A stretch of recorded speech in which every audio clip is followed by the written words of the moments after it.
Bonjour, je suis en compagnie de Ruth Cohn, que j'ai eu le plaisir d'interviewer pendant notre sommet en ligne 2024 en avril dernier, et nous sommes à Boston. J'ai hâte d'échanger avec vous, Ruth. Bonjour, merci d'être là. Bonjour, Florence, merci beaucoup de m'avoir invitée. Oui, alors je voulais peut-être parler un peu de votre parcours, de comment vous en êtes venu à travailler avec la négligence, le traumatisme de la négligence. Alors, commençons par là. Très bien. Alors, c'est une histoire assez folle parce que ça a été un hasard total. J'ai ouvert mon cabinet en 1988 et c'était l'époque où on a vraiment commencé à parler de la violence contre les femmes et les enfants et aussi d'inceste, d'agression sexuelle et où tous ces problèmes terribles liés au traumatisme et aux agressions ont vraiment commencé à être reconnus. Et assez rapidement, étant donné que moi, je m'intéressais énormément au traumatisme, j'ai commencé à avoir comme patiente presque uniquement des femmes adultes qui avaient subi des violences sexuelles pendant l'enfance. Et beaucoup d'entre elles avaient des partenaires, beaucoup d'entre elles se plaignaient de leurs partenaires, en particulier de problèmes sexuels, et ça c'est un autre sujet dont j'aime énormément parler, car personne ne parle de sexualité, et moi j'aime beaucoup en parler, parce que je veux briser le tabou et apprendre aux gens comment en parler, ça c'est un autre sujet. Donc, une grande partie de ces femmes, et la majorité de mes patients étaient des femmes, se plaignaient de leurs partenaires, qui étaient principalement des conjoints, des hommes, et donc j'ai eu cette idée, je me suis dit peut-être que ce que je devrais faire, ce serait d'éduquer ces partenaires et leur apprendre comment être un bon soutien pour leurs femmes traumatisées. Et donc, j'ai proposé un atelier d'un jour et à cette époque, on n'avait pas Internet, on n'avait pas les courriels, donc j'avais des brochures en papier, j'ai collé des timbres sur des enveloppes, je les ai mises dans la boîte pour les envoyer par courrier, ça prend une éternité et ça a été très bien reçu. Le premier atelier était un atelier d'un jour et j'avais 8 hommes dans mon cabinet avec moi. Donc, vous pouvez imaginer mon petit cabinet à Auckland avec 8 hommes et moi. Voilà, donc on s'est retrouvés là, on s'est tous assis, j'ai regardé qui étaient ces hommes. C'était des gens très séduisants, charismatiques, intelligents, des personnes vraiment très chouettes qui avaient réussi dans la vie. L'un d'entre eux était médecin. On avait aussi un professeur qui avait écrit beaucoup de livres. Un était dans la technologie, un autre était entrepreneur. Ils construisaient des maisons. Donc, c'était tous vraiment des hommes très droits, honnêtes, très avenants de l'extérieur, etc. Donc, comme on le fait dans un atelier d'un jour, on a fait un tour de salle et je leur ai demandé de me parler d'eux. Et ce qui était intéressant, c'est qu'ils ont tous répondu en parlant de leurs femmes. Et je me suis dit, tiens, je vous ai demandé de me parler de vous et vous répondez en me parlant de quelqu'un d'autre. Comment ça se fait? Et ensuite, je les ai entendus décrire la façon dont se passait la vie à la maison pour eux. Et c'était eux qui s'occupaient des enfants, qui faisaient la cuisine, qui faisaient les courses, qui gagnaient de l'argent pour payer les séances de thérapie. Et comme nous le savons tous, la nature du traumatisme consiste à être obsédé par le traumatisme. Et je le dis avec beaucoup de respect, car nous sommes beaucoup, moi y compris, à être des survivants de traumatisme. Et donc, bien sûr, ces femmes étaient centrées sur elles-mêmes. Et donc, leurs hommes qui faisaient tout ce travail de soutien sans rien recevoir en retour de ces femmes. Et je me suis dit, waouh, quel genre de parcours prépare les gens à rester et subsister dans une relation où ils reçoivent tellement peu de choses en retour. Et quand on leur demande de parler d'eux, ils nous répondent en parlant de quelqu'un d'autre. C'est presque comme s'il n'y avait pas de moi. Et donc, en commençant à leur parler davantage, tous, sans exception, insistaient pour dire « mais rien ne m'est arrivé ». Je n'ai aucune raison de me plaindre, je n'ai aucune raison de me sentir mal parce que rien ne m'est arrivé. Et c'est là que j'ai commencé à me rendre compte que c'était cela le problème, justement. Rien ne leur était arrivé. Toutes ces choses qui sont censées arriver n'étaient pas arrivées. Et donc, on a fait connaissance les uns avec les autres au fil de la journée et c'est devenu un atelier où on ne parlait pas de leurs femmes, mais on a commencé à parler de leurs antécédents, leur passé, toutes les expériences qui leur avaient manqué. Et c'était tellement intéressant.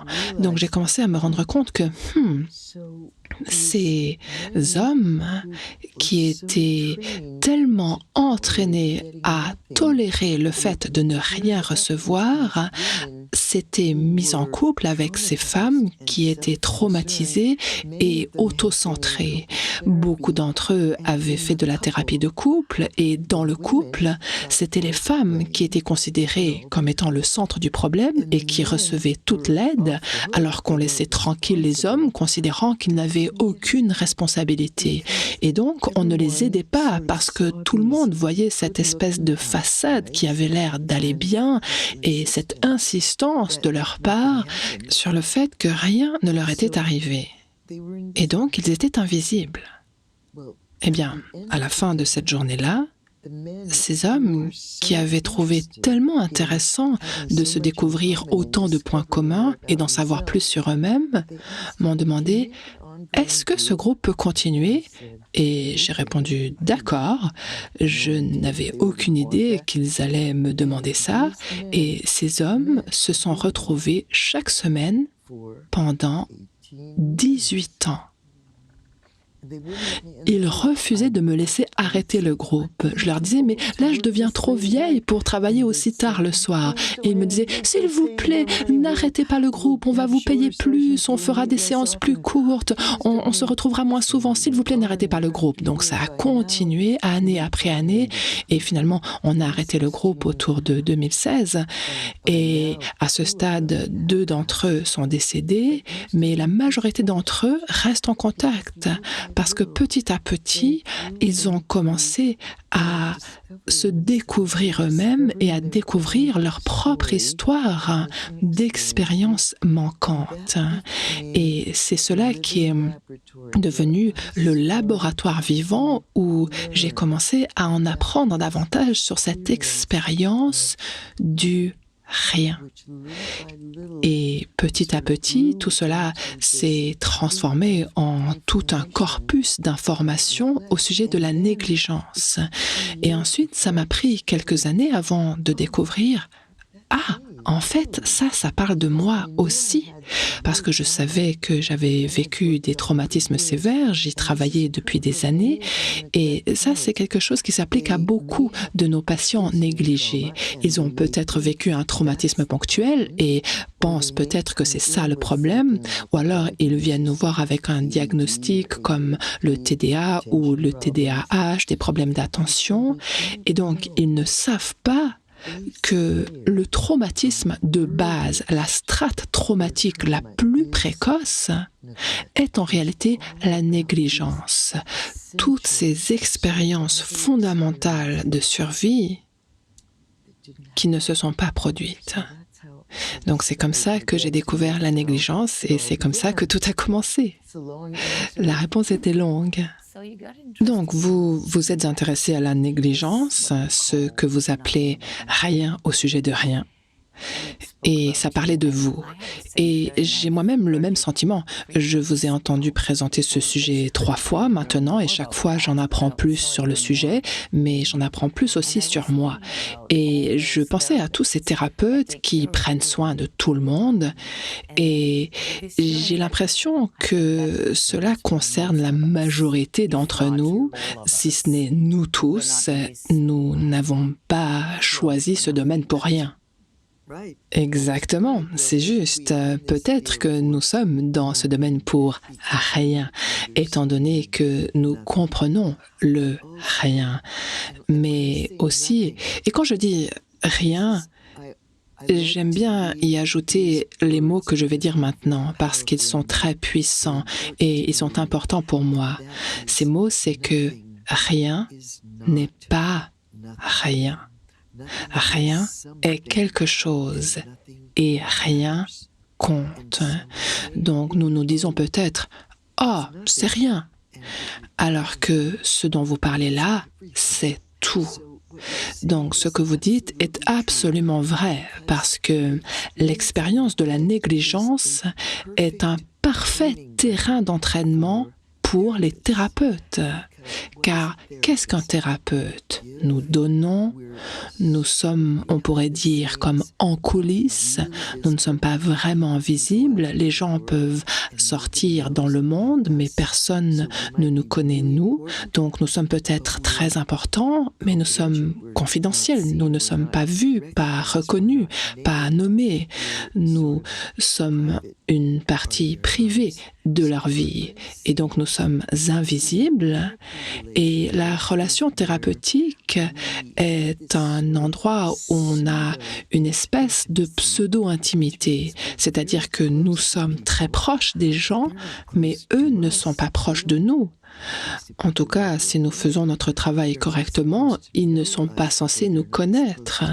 Ils ne sont pas censés être dans une relation de réciprocité. Et donc, cela ressemble beaucoup à ce que nous apprend l'expérience de la négligence. On donne, mais on ne reçoit pas quelque chose en retour, vraiment. Les gens dépendent de nous, mais nous ne dépendons pas vraiment de l'autre. Et donc, on pourrait dire qu'on est comme entraîné à ça. Et être invisible, c'est l'expérience de la négligence.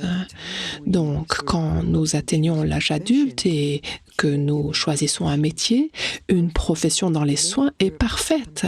Beaucoup de thérapeutes viennent assister à mes conférences en pensant qu'ils viennent pour en apprendre davantage au sujet de leurs patients. Et comme vous, ils se disent « Ah, en fait, ça parle de moi ». Et là, quelque chose change. Ils comprennent l'enseignement de façon différente. Non seulement cela les aide à comprendre leurs patients, mais ils se comprennent eux-mêmes, ils comprennent leur famille, leurs parents, leur histoire. C'est comme si les choses commencent à leur apparaître vraiment clairement. Il y a une image que j'ai toujours beaucoup aimée. Quand j'étais enfant, probablement que la plupart des gens qui nous regardent sont trop jeunes pour s'en souvenir, mais on avait ces appareils Polaroid qui prenaient une photo et après, il y avait comme ce qui ressemblait à un bout de papier apparemment vierge qui sortait de l'appareil et quand on le mettait au soleil, petit à petit, une image apparaissait et cette image devient toujours plus nette et si on attend suffisamment longtemps, c'est la lumière qui va faire apparaître une photographie nette. Et ça a été comme ça pour moi. C'est comme si on met ce bout de papier apparemment vierge dans la lumière et l'image apparaît. Et c'est à ça qu'a ressemblé ce cheminement pour moi. Et ça continue à être comme ça. Et cela, vous l'avez décrit dans un livre, 2 livres déjà? Oui, le premier livre parle de la relation entre mes patientes, ces femmes qui avaient vécu des violences sexuelles, et leurs conjoints, ces hommes que j'avais découverts dans le groupe et que j'ai pu étudier toujours plus. Et le livre se concentre, on pourrait dire, sur leurs relations sexuelles. Et d'ailleurs ici, j'aimerais ajouter en passant que je suis fortement préoccupée par le fait qu'on ne parle pas de sexualité. Les thérapeutes ne parlent pas à leurs patients de sexualité, même les thérapeutes de couple ne parlent pas de sexualité, les médecins n'expliquent pas à leurs patients que cette intervention chirurgicale, cette procédure, cette maladie va vraiment compromettre votre sexualité, votre fonctionnement sexuel, votre relation, votre libido. Les psychiatres n'avertissent pas leurs patients en leur disant « ce médicament va tuer votre libido, donc vous allez troquer votre dépression contre une absence de sexualité » et Les thérapeutes, soit à cause de leur propre honte ou de leur propre peur ou de leur tabou, de leur religion, ne parlent pas de sexe. Donc, je veux vraiment encourager les thérapeutes et les gens en général à parler ouvertement de sexualité parce que les gens croient qu'ils sont censés savoir alors que personne ne sait ces choses-là, mais les gens ont peur d'en parler parce que personne ne leur pose la question, personne ne semble leur donner la permission d'en parler et les gens en déduisent que soit on ne demande pas ou on est censé savoir ou c'est naturel, entre guillemets. Donc les gens savent comment faire. Et en tant que sexologue, j'ai été stupéfaite, carrément ébahie de découvrir le nombre de couples, le nombre de gens qui n'ont pas fait l'amour avec leur partenaire, avec leur conjoint ou conjointe, ou avec quiconque depuis des années, parfois des décennies.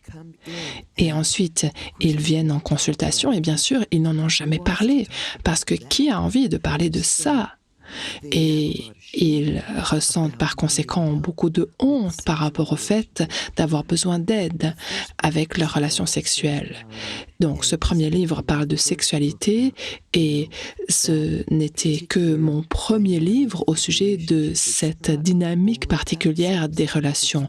Il ne parle pas que de sexualité, en réalité il parle de relations, mais c'est le premier livre où j'ai vraiment commencé à écrire au sujet de la négligence. Alors, avant de parler du deuxième livre, j'aimerais revenir au sujet de la sexualité. Nous envisageons vraiment de proposer une formation, absolument, une formation là-dessus avec vous. J'aimerais vraiment beaucoup le faire, moi aussi. Et je pense que, comme vous l'avez dit, il est difficile d'en parler et nous y sommes tous confrontés, mais nous ne voulons pas forcément le voir comme la négligence et il y a peut-être un lien entre les deux. Donc, à quoi pourrait ressembler un cours en ligne si on en proposait un ? Eh bien, j'ai énormément de choses à dire sur ce sujet, tellement de choses à dire, parce que je rassemble ces idées depuis longtemps maintenant. Alors, pour commencer, j'aimerais beaucoup l'appeler thérapie sexuelle tenant compte de la négligence. Et j'ai énormément de choses à dire à ce sujet, mais je vais commencer par la chose suivante. Je ne sais pas comment est la situation en Europe par rapport à celle des États-Unis, mais nous avons ce mouvement MeToo.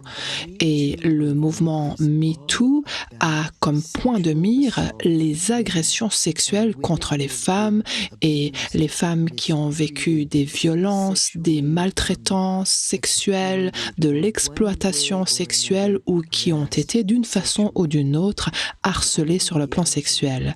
Et j'ai commencé à étudier certains de ces agresseurs. Comme vous le savez, ça fait très longtemps que je suis absolument passionnée par le sujet des violences sexuelles faites aux femmes et j'ai commencé à regarder qui étaient ces perpétrateurs. Si par exemple on prend Bill Cosby, Bill Cosby est un des plus tristement célèbres parmi eux. On peut se dire que cet homme connaît un succès phénoménal, il peut avoir tout ce qu'il veut, il peut avoir qui il veut. Pourquoi cet homme aurait-il besoin d'avoir des relations sexuelles avec des femmes inconscientes? Pourquoi aurait-il besoin de droguer les femmes pour qu'elles fassent l'amour avec lui? Bill Clinton, l'homme le plus puissant du monde, pourquoi diable voudrait-il tout risquer pour une personne à qui il ne tenait même pas? Et mettre ainsi sa carrière, son mariage, sa réputation, tout ce qu'il avait, tout ce qui le définissait en danger. Et ça, ce ne sont que les exemples de personnes célèbres. Mais ma question, c'est qu'est-ce qui cloche chez ces hommes? Eh bien, si on commence à examiner leur parcours, ces hommes ont vécu des passés très déséquilibrés eux-mêmes.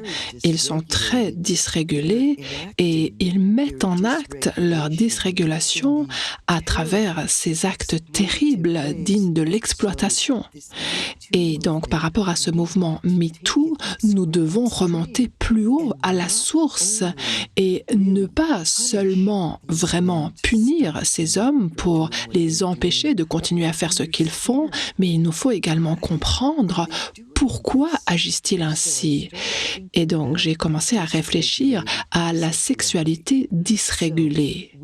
Donc, nous avons, pour commencer, un échec complet du point de vue des informations. Nous sommes partout titillés par le sexe. Le sexe est utilisé pour vendre tout et n'importe quoi. En revanche, il n'y a pas d'information.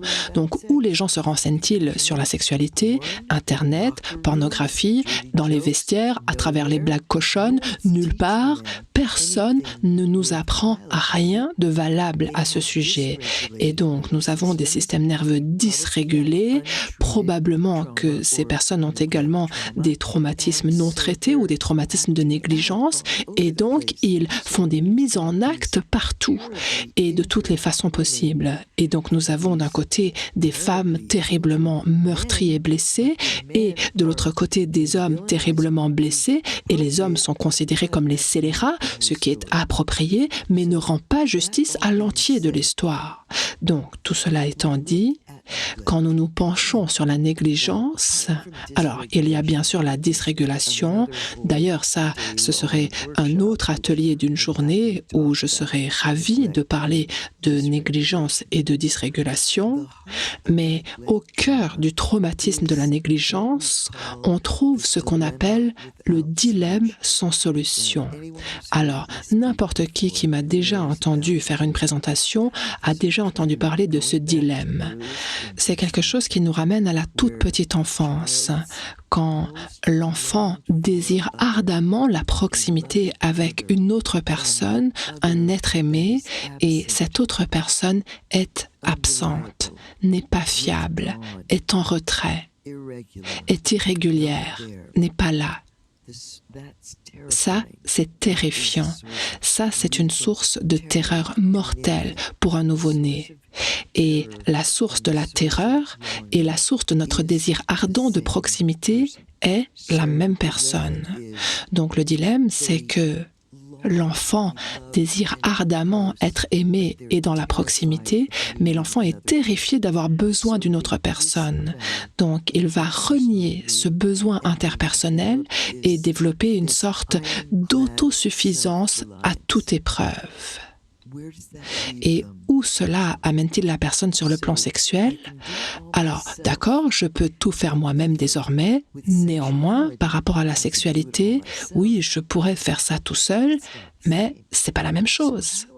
Donc, comment est-ce que je vais résoudre ce problème consistant à avoir besoin, mais sans entrer dans une connexion trop proche? Et nous avons toutes sortes d'adaptations dans le domaine de l'autosuffisance et de la sexualité. Ça donne quoi? Eh bien, ça nous donne, par exemple, la cybersexualité. Dans la cybersexualité, on a des partenaires inanimés, ou alors il y a la sexualité avec un ou une professionnelle, c'est-à-dire on paye quelqu'un, donc on peut avoir ainsi des relations sexuelles sans relation de couple, ou alors on a les infidélités en série, c'est-à-dire qu'on peut avoir des relations sexuelles avec une personne pendant un certain temps, mais ensuite on rompt la relation avant de s'attacher de façon excessive. Ou alors on peut choisir de se mettre en couple, comme l'ont fait ces hommes dans mon groupe, avec une personne qui soit ne peut pas avoir des relations sexuelles ou ne le veut pas, ou vivre avec cette personne une longue impasse sexuelle. Donc il y a intimité, mais il n'y a pas de véritable intimité. Ou alors une combinaison des deux, ou alors une abstinence complète et une grande solitude et beaucoup de frustration, ou une combinaison de tout cela. Mais aucune de ces options ne fonctionne vraiment de façon durable. Ce qui veut dire que, parfois, d'une façon ou d'une autre, ces personnes se retrouvent dans nos cabinets. Une chose que j'ai remarquée et que je trouve fascinante, c'est que très souvent, les gens qui sont dans la cinquantaine, et je pense que c'est lié à la conscience de sa propre mortalité, des gens qui ont un long passé d'intimité non sexuelle, où on se suffit à soi-même, ou l'une ou l'autre des variations que je viens d'énumérer, à un moment donné, ces personnes réalisent que waouh, ma fenêtre va se fermer bientôt. Et il se peut que je vive jusqu'à la fin de ma vie en passant complètement à côté de ça. Et c'est là qu'ils commencent à devenir vraiment anxieux. Et tout à coup, ils veulent traîner leur partenaire jusque chez nous en disant « c'est fini ça, nous devons régler cette histoire de sexualité ». Et ils viennent me voir alors parce qu'ils veulent relancer leur relation sexuelle, alors que pendant des années, ils ont réussi à coexister avec. Mais maintenant, cette longue accumulation de colère commence à s'exprimer et leurs partenaires seront peut-être choqués ou en colère ou se sentiront trompés ou se retrouveront soudain face à la demande de se réveiller sexuellement, ce qu'ils ont besoin de faire de toute façon, mais ça demande du travail, ou alors l'alternative, c'est la rupture. Bref, pour résumer, j'ai vu au milieu de la vie que quelque chose change et ces personnes ressentent une certaine urgence de se réapproprier cette sexualité à laquelle ils ont renoncé, sans laquelle ils ont vécu depuis bien trop longtemps.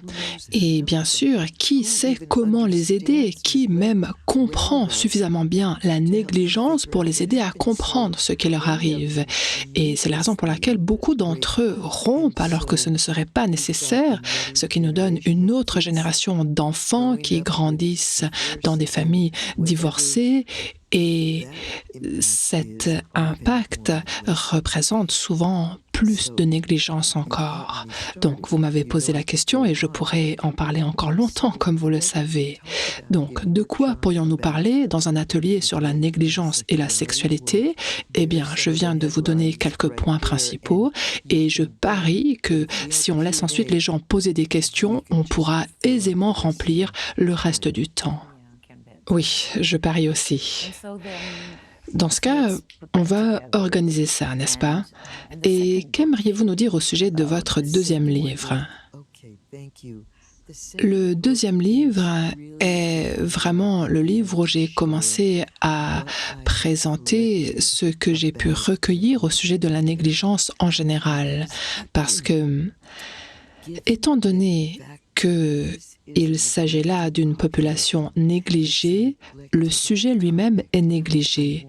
Et je veux que les thérapeutes apprennent qu'est-ce qu'il faut chercher, quels sont les signaux, quels sont les marqueurs, quelle est la signature de la négligence et comment pouvons-nous reconnaître tout cela, comment pouvons-nous travailler avec la négligence, comment pouvons-nous aider ces personnes, que pouvons-nous faire avec cela.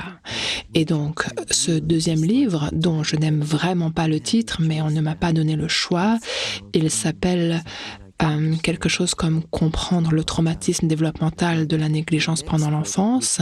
Mon prochain livre aura le titre que je voulais donner à ce deuxième livre.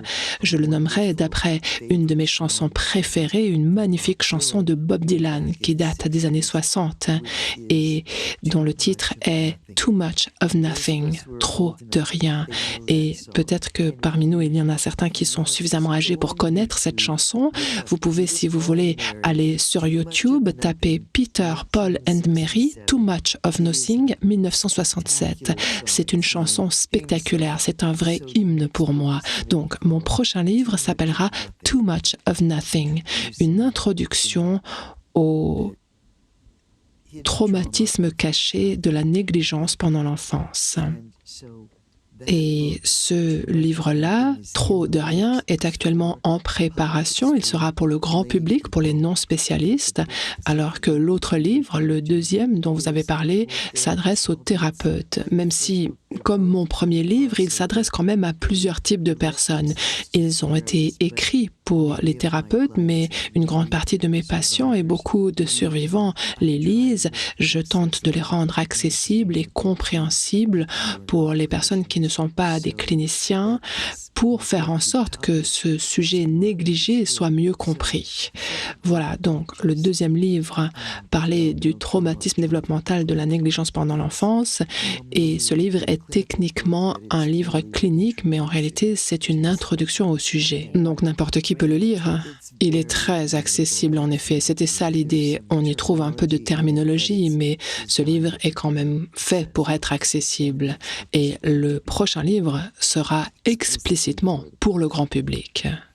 C'est intéressant parce que je viens d'échanger avec Frank Anderson et son parcours a été similaire avec un livre qui s'adressait plus aux thérapeutes, tandis que son dernier livre s'adresse vraiment à tout le monde parce que nous devons communiquer ces informations et aider les gens là où ils sont.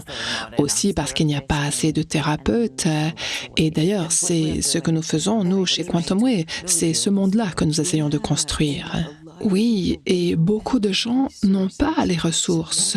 Non seulement nous n'avons pas assez de thérapeutes qui comprennent véritablement ces sujets, mais en plus, les gens n'ont pas les moyens de venir nous voir. Beaucoup de gens ne peuvent pas venir nous voir, ne peuvent pas se payer des séances, en particulier actuellement, en particulier les personnes qui de toute façon sont défavorisées de façon générale, clairement dans ce pays, où il y a toute une classe défavorisée de gens qui n'ont même pas accès aux soins de santé, donc ils ont à peine de quoi se nourrir, ce qui veut dire qu'ils sont bien loin d'avoir l'argent pour nous payer. Et nous n'avons pas les moyens de ne pas demander d'être payés. Et c'est pour ça qu'on rend les choses accessibles. Et ainsi, ces personnes n'auront pas besoin d'aller voir quelqu'un qu'ils doivent payer. Et c'est déjà un bon point de départ pour beaucoup de gens. Pour conclure cette conversation, est-ce qu'il y a quelque chose que vous aimeriez ajouter, que vous n'avez pas encore dit, ou est-ce que vous avez un message que vous aimeriez faire passer aux gens, peut-être aux Français, aux francophones qui vont écouter cet entretien? Oui, vous savez, quand on me pose cette question, je cherche à dire quelque chose de rapide qui puisse s'adresser à la majorité des gens. Et là, je vais parler aux parents. En général, je les regarde comme ça et je dis « éteignez votre portable ». Parce que combien de fois avez-vous vu une mère et son enfant où l'enfant tire sur le bras de sa mère et la mère est collée à son téléphone? Ou j'ai une patiente qui me décrit sa sœur a 2 petits jumeaux et elle est couchée sur le lit en train de regarder Netflix sur son téléphone et elle a ses 2 petits jumeaux âgés de 3 ou 4 ans qui réclament son attention, mais elle est comme ça. Donc nous avons maintenant toute une génération de négligence pour cause de téléphone portable, pour cause de tablettes. Dans ma génération, les parents fixaient le biberon au bébé, comme ça, dans le berceau, et le laissaient pour aller faire leur propre truc. Et maintenant, c'est l'iPad qu'on laisse au bébé, et le bébé est laissé tout seul. Et ça, c'est un autre genre de négligence. Donc, je me fais du souci au sujet de cette génération de négligence pour cause de portable ou de tablette. Alors, un petit conseil, s'il vous plaît, prenez conscience de votre utilisation des écrans par rapport à l'attention que vous prêtez à vos enfants. Parce que rien n'est pas rien. Rien est quelque chose. Rien compte vraiment, vraiment. Merci. Merci beaucoup à vous, Ruth. Merci beaucoup de m'avoir invité, de m'avoir écouté. Merci pour votre attention. Vous savez, pour moi, qui suis un enfant de la négligence, l'attention est une expérience qui a tellement manqué que ça reste encore incroyable. Quoi? Vous voulez m'entendre, moi? Oh, wow! Donc, merci de votre attention et c'est délicieux de parler avec vous. Merci. Merci pour votre intérêt. Oui, nous devons faire connaître ces sujets. Nous allons le faire. Donc, si vous voulez faire un cours en sexologie, je suis partante. Oui, c'est ce qu'on veut. D'accord, alors faisons-le. Et vous savez, ce que je trouve vraiment intéressant, c'est que en Europe, il y a plus d'infidélité et moins de divorces. Aux États-Unis, il y a plus de divorces et moins d'infidélité. Ça ne veut pas dire qu'il n'y a pas d'infidélité, mais les gens rompent plus facilement ici. Ici, nous avons un taux de divorce qui dépasse les 50%. Et ça ne change pas. Qu'est-ce qui est mieux, l'infidélité ou le divorce? Je ne sais pas, je pense qu'il nous faut apprendre aux gens des alternatives à l'un et à l'autre parce que je parie que si les gens réussissaient à récupérer leur sexualité, il y aurait beaucoup moins d'infidélité et de divorce. C'est pour ça que ce cours est vraiment important, c'est vrai. Merci. Eh bien, merci à vous, merci pour votre intérêt.